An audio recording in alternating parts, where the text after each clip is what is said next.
Hello, everyone. Welcome to the Redmen TV. The Mighty Reds have just rounded out their pre-season with a 7-2 win over Blackpool. What a mad game of football that was. There was a point at which we were all going to have to just basically delete Twitter and set fire to our phones when there were 2 goals down to Neil Critchley's boys. And yeah, look, it wasn't ideal. It wasn't an ideal way to start a game of football. Not a kind of game of football that you want. I think we could all do, or do with a little bit of a psychological lift. Because look, let's face it, social media in the Liverpool scene, whatever you want to call it, depending on how many people you follow or whatever, it's just not been a particularly pleasant place this last week, particularly since not winning the Community Shield. But no, the Reds bounced back with a big win there. They went with a very strong side, all told. There was a lot of lads out on international duty. Virgil van Dijk wasn't there. Trent Alexander-Arnold wasn't there. Jordan Henderson still not back to fitness to be able to play in that.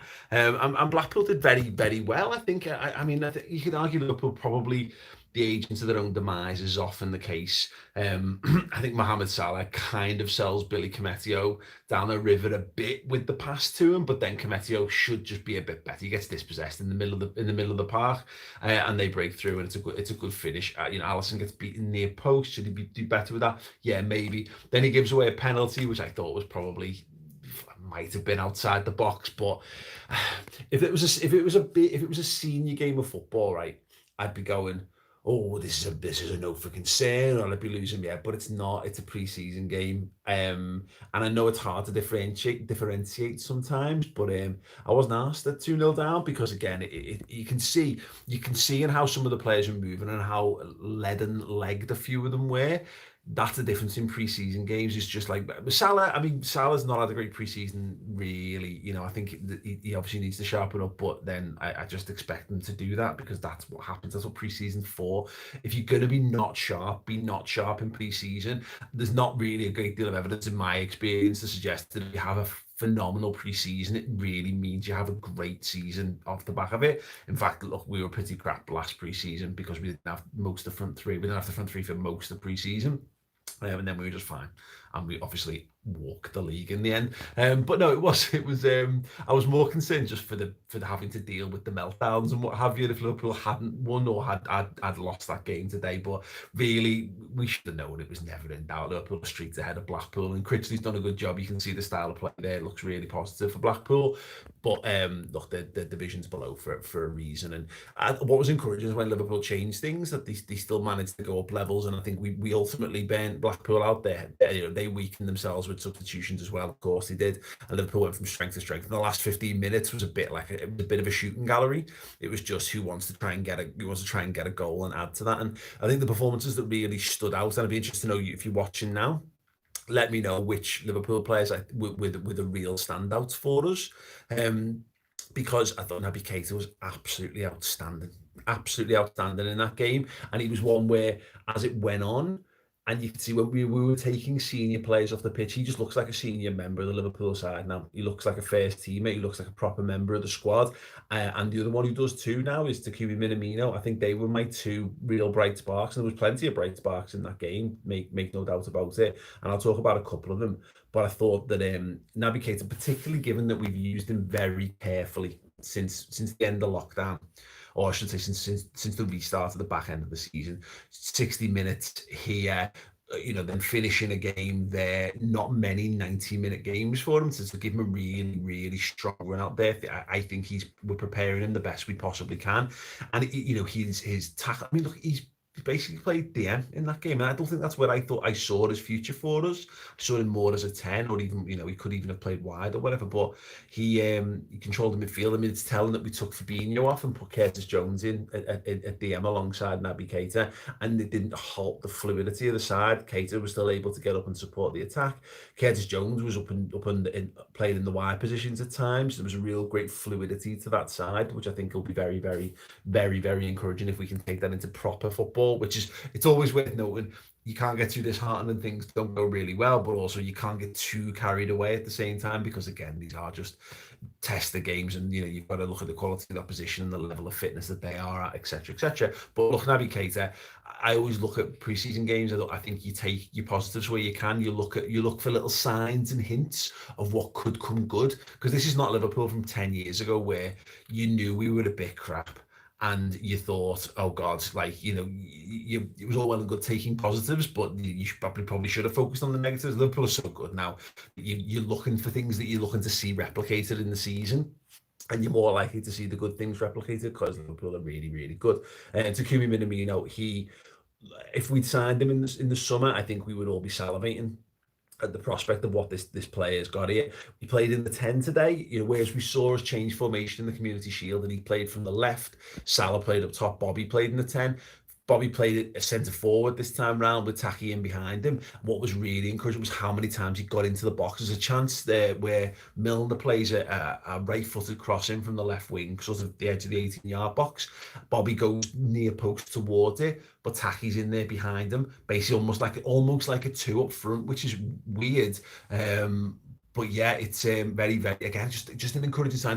His centre of gravity, his willingness to work, getting stuck in, winning the ball, starting the press, laying people in again, and then getting in, moving towards the box when he's done it. I just thought it was a really, really, really positive performance from Minamino, and as I say, Keita. Curtis Jones looked class again when he comes on. Great to see a little cameo from Harvey Elliott getting a goal. I don't know what he tried. He has a chance just before his goal where I think he tries to cock it in. I think he tries to literally hit it in with his left ball bag, which I can't recommend. Nobody wins. Nobody wins when you have to sack a ball into the back of the net. Yeah, try to say that 3 times fast. But good that he actually did get his goal. He goes back across the goalkeeper, left-footed on. The keeper gets a hand to it, in off the post. Great. Gets an assist for Sepp Vandenberg as well, which is another really encouraging thing. Thought he was fine. I mean, I was telling that Blackpool offered nothing in the second half, so it wasn't a true test of his abilities. But I thought he looked very cool and composed on the ball. I actually thought that Kometio looked very cool and composed, and I'm sure people will single him out because obviously he does get lost with the ball in the middle of the park, which leads to their goal. But I thought his range of passing was very, very impressive. Once again, 17 years old. He was one actually, he looked quite slow, but I think that's to do with, again, the fitness thing as much as anything else.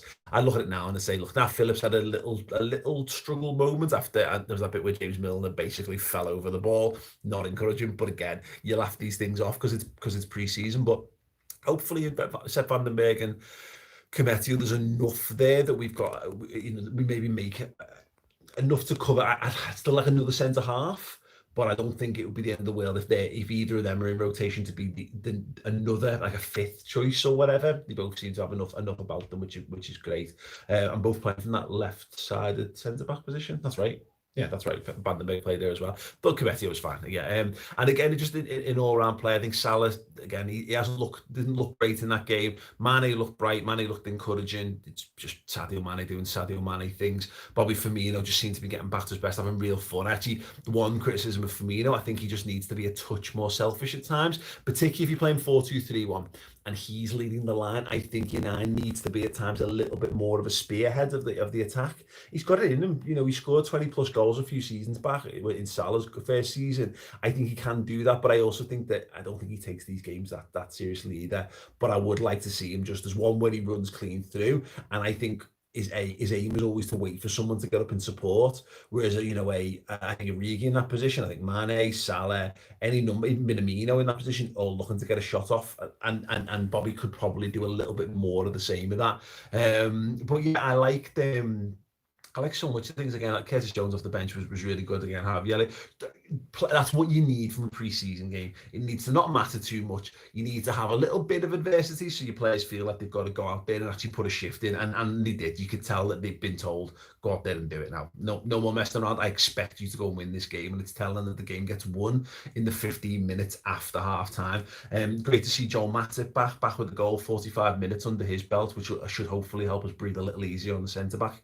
situation, of course. And yeah, it was just nice. What a pleasant afternoon watching the Reds. Hopefully there'll be a whole season full of them, but this is what you need from preseason. I don't think any of us needs too much stress from preseason games, to be honest, because anyone who plays Football Manager, or you play career modes, or whatever, and even just you spend your life talking about Liverpool, pre-seasons are meant to be enjoyable, they're meant to be fun, because this is when everything exists in possibilities. It's the time when you can win 5 competitions in a season or whatever. This is when you're meant to get excited and carried away and think that you're going to conquer the universe. The real stresses start when the actual league campaign starts, so there's no sense in being too wound up by anything. Preseason is meant to be quite relaxed in that game. Just being able to see a bunch of goals, nice pleasant stroll for the lads out in the sunshine, and then now we've got a week to get ready for the season started. That was 100% ideal. Luke Wignall asks, who were the goal scorers for Liverpool? Right, I'm going to try and do this and see if you can please help me if I get this wrong. It was 2-0 down. Joel Matip scored the first, then Mane, then Firmino, then Minamino, Elliott, Origi, Berg. Have I missed one? I've missed one, haven't I? I've definitely missed one. Let me know if I missed. Yeah, but yeah, it was Minamino, Firmino, Mane all scored. Origi scored, Berg, Elliott, Matip. That's right. Right. Yeah, I think that's right. But yes, very, very encouraging. And look, this, the good news is that Liverpool are already the best team in the world. They're already champions of England. They're a very, very, very, very, very good side, and there's lots of positive things to come, I think, in the season ahead. Yeah, and I think that I think we're in for a very good season. I do, and a very good season. I think in the grand scheme of things, compared to maybe the last 2 seasons where we've just put down record points tallies in the league. I don't know what the bar looks like anymore. For me, a good season is Liverpool challenging for the biggest honours. It's being in a title challenge. It's being in contention to win the European Cup, and everything else. If you get anything on top of that, absolutely fine. But yeah. Yes, I'm happy. Are you all happy? Let me know if you're happy in the comments. Thanks to everyone who's obviously commented and what have you, especially to our YouTube members. We've got a fantastic bonus show for everyone who's a club captain and club legend level on the YouTube memberships. You get the Reds transfer roundup show this week, where we're going to talk about all the things and the ins and outs and what have you. From next week, it becomes the final word, which is 60 minutes looking back on the weekend's game. That's a bonus piece of content. If you want more, if you haven't checked it out, actually, we've got a 3-part mini series documenting Liverpool's path to the title last season, winning the Club World Cup, winning the Premier League, and all the things that followed in between. It's 3 episodes. It's phenomenal. It's all on the redmentv.com, but we've just put the first episode out for free. So if you finish now with all this and you've not got anything to do this afternoon or this evening, you want a really good watch, episode 1 is there. If you enjoy it and you want episodes 2 and 3, you can go to the redmentv.com and sign up. And if you want to support us throughout the season, there's a couple of ways that you can do it. Obviously, this stuff is free. All the YouTube stuff, generally speaking, is free. We like to keep things free. We like to do things for Liverpool fans worldwide, and we've been doing this for 10 years now. But the people who want more content can have it. The people who want to support us, they can do it in a couple of ways. You can sign up as a YouTube member, or you can go to the redmentv.com and sign up. But listen, everyone's boss, everyone's buzzing, everyone's happy. The mighty Reds with a crushing scoreline over a lower league minnows at Anfield to get us all upbeat and happy ahead of the new season. I hope you're feeling that, because I certainly am, and I hope you have a wonderful weekend. And I will be back with more content, because the season countdown has begun. So do check back, and I'll see you guys all there. Have an amazing weekend. Love you guys.